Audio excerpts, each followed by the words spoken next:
Sure. My name's Monica Haller. I'm from the United States. Well, let's see. In the past, I came in 2014. The summer of 2014 is when I started. And so I came a few months after they decided to move in here into the workshop, to remove the studio and workshop here. So I joined those efforts to kind of build the workshop, to build a space that could be, multi-use of, all the things that we were conceiving at that point was like metalwork and woodwork and kind of a place for visual and critical studies and these sorts of areas like where people could work together in the workshop. And then we also were doing all sorts of other experiments around living and eating and in more self-sufficiency around, like we had to bring all in our water, and we built an outdoor kitchen. So it was kind of like thinking about living in thoughtful ways of all kinds, and of course thinking specifically about the history of where we were, too, what's underneath us, the layers of what's underneath us, and the layers we might want to be building. It was one of the things that I think that when Sebastian was inviting and drawing, telling me about it, was one of the things that was especially interesting to me. At that time, I was working a lot with soil and the history underneath our feet, wherever we stand, right, which of course changes pretty radically, and the human ideologies that live in that ground. So it was a very natural connection for me to be coming here. We had Sebastian had bought the bus right before I got here, so we lived in the bus. We built the first summer, along with efforts of others like Nico Jungel and Johan and like a bunch of people. We built an outdoor kitchen immediately. That was the first year when we built the tree house. So again, it was this kind of hybrid combination of trying to build and think about a workshop where multiple things could be happening at once. It would be multiple use, and people would be working together.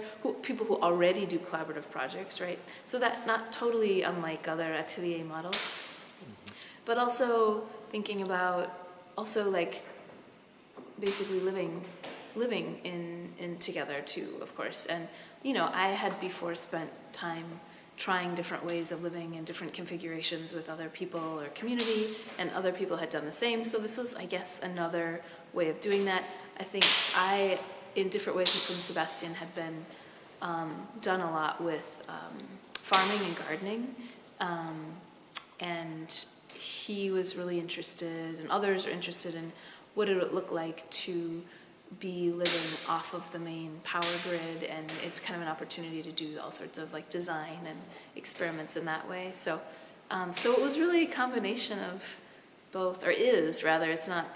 I'm less involved now in that way. I'm not living here anymore. Yeah.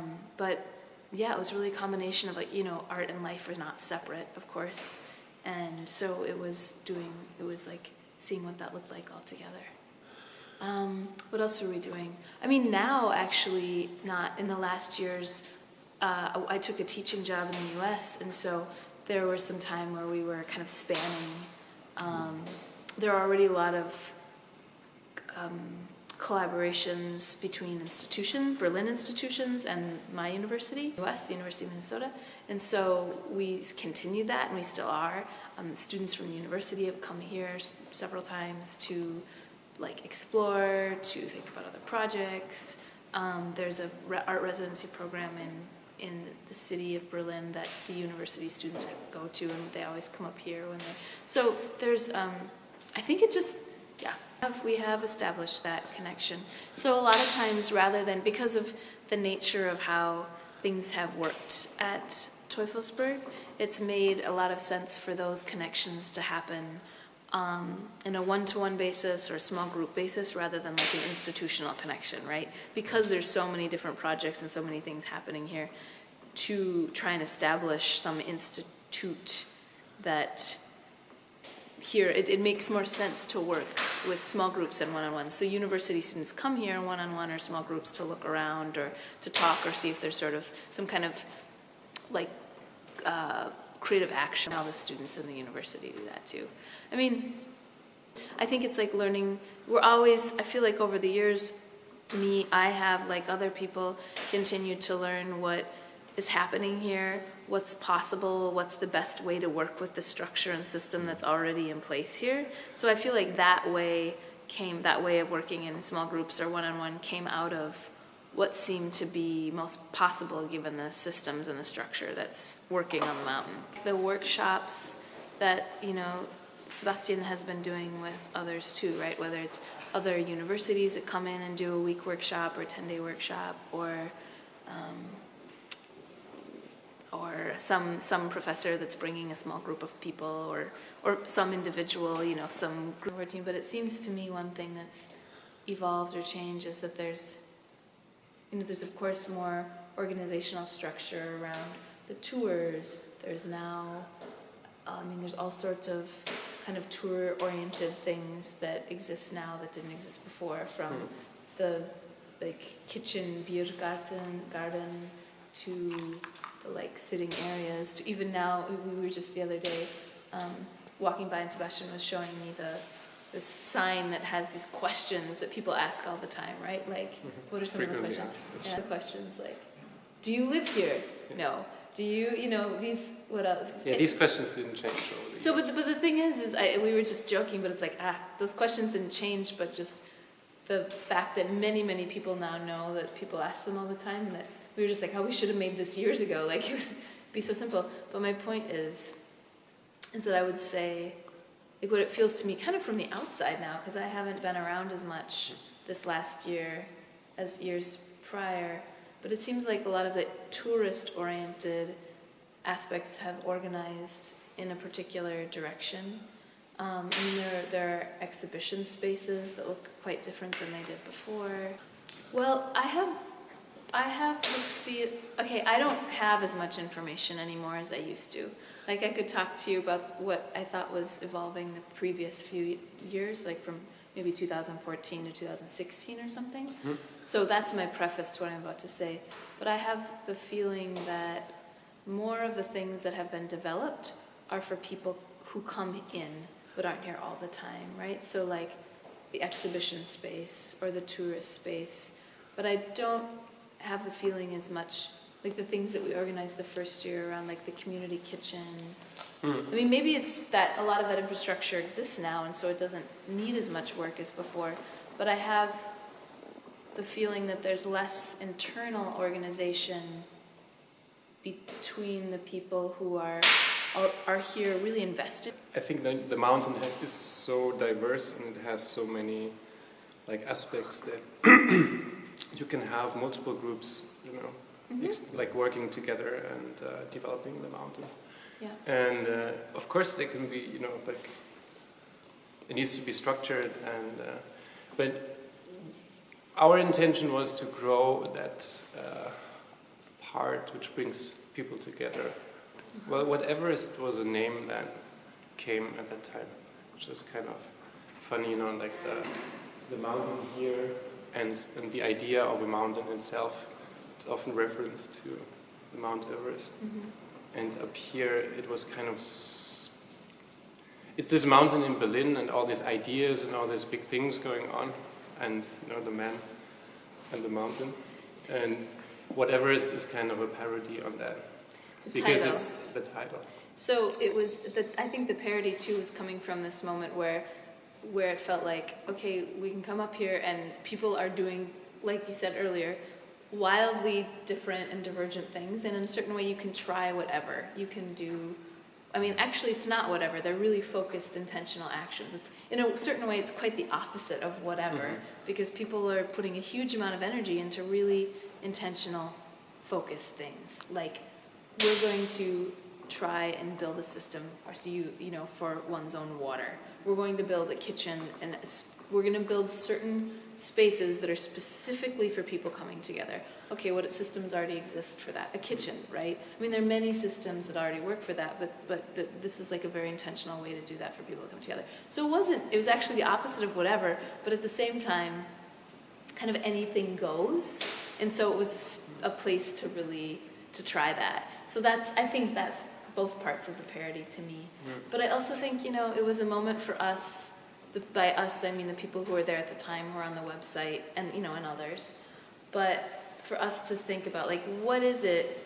like to really situate ourselves, to go like, okay, where are we? Okay, we're on this mountain of rubble. Underneath the rubble is this, like, the beginnings of this Nazi university, like, center. It's also the unknown, you know, it's like whatever rests under this hill all along. So we wanted to name that field as we saw it at the moment, and also give it lots of room for what you said, and then to kind of think like, okay, what is it actually that we're doing here, both like practically, but what does that mean, right? If we're thinking about the past and that is part of us, and then, but we're going to kind of launch from it in a really different direction or multiple directions, or to complicate it.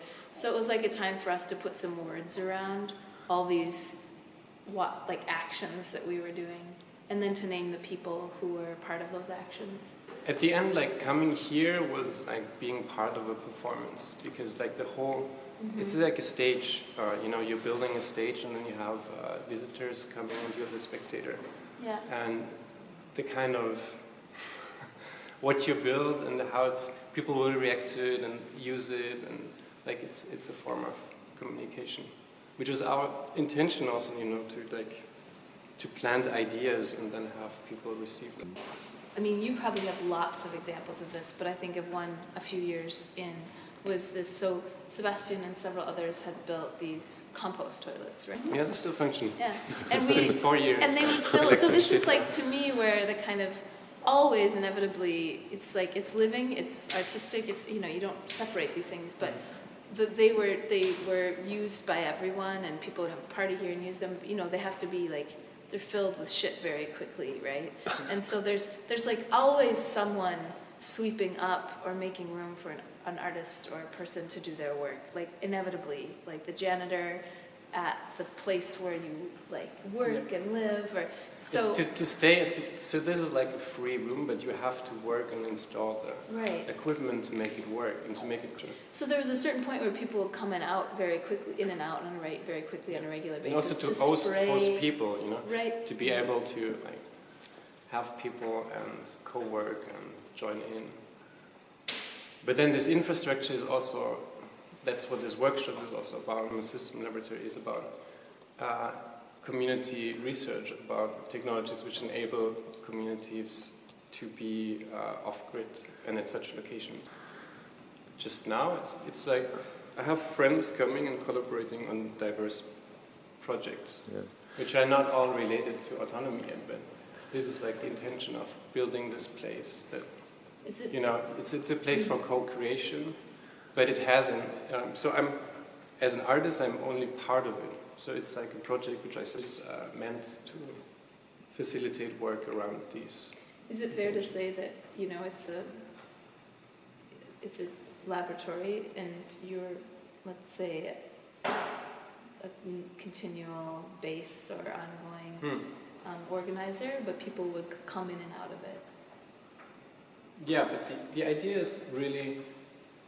You know, there's not a place for painting in per se, because it doesn't provide this infrastructure. It's like a workshop. We have tools and you share tools, and there's like all kind of like organizational ideas and sharing principles apply. Maybe I was just saying that in response to the question about like who's involved in it right now. Yeah. That's all. But there are people coming in and out. Yeah, I know. So there's friends coming, there's like people coming to work on specific projects. But it's not like an open lab where everyone can come and join something, because there's a deeper intention behind it. Right. The idea is to work on multiple. So Brazil is also connected to this place, because at the time when we were starting here, a friend from India, Philip, was building a tree house in Brazil with a group, 2 tree houses in the jungle, and then he came back, like joined here to help, and told us about this land, like a neighbor land, which was to buy. So we formed a group, and then discussed how we would like to develop it. Bought this land, and that's another place. What I wanted to say, though, as the example about the compost, is, like, we kind of lost it a little bit, but it was it was how, you know, like Sebastian, like I was saying and Sebastian was saying too, all of the actions require all these particular works to make them happen, right? Like all of this, the infrastructure, and that's always the case everywhere. But it's in some ways could be, or should be transparent everywhere. But for sure, we have the opportunity to make that kind of labor transparent here. And so, like I was saying, Leo and Sebastian built these compost toilets. They were getting filled rather quickly because of all of the actions here, and of course, people coming in to like have parties or to spray, and we wanted to make that the labor that went into that visible, right? And so one time, so because the compost toilets, the compost, like the shit needs to be cleaned, it needs to be taken out and put in a specific solar composter place, the solar composter, to decompose. Which is a whole technology. This process is visible. That's right. And we had a friend, you know, Evie Phillip, who was playing music here before and mixing, and she made a mix about shit. Called DJ and play and support the work of moving the shit. Yeah. Right? So it was a way to make, we filmed it, and she was there, she set up her whole table and basically serenaded us as we moved the shit. And then we documented it. So this is a piece, right? It is the like action and the labor of taking the shit out of the toilet, and it's some part, you know, of like to, communal living together, which is usually not seen or happens in the and it's a part of art. So this goes back. I mean, I was using this to illustrate, or as an example of what Sebastian was saying, that these are actions, but they're also always a performance in a way too. And sometimes that performance is named more overtly, like in this case, and sometimes it's quiet. It's a lot quieter. The kind of the performance, the ongoing action and performance. Ongoing, like if you make this process of what you're doing here and how you're transforming the place and contributing to it, or like restoring, you know, it's like all these actions become part of the performance because you have these tourists passing by all the time.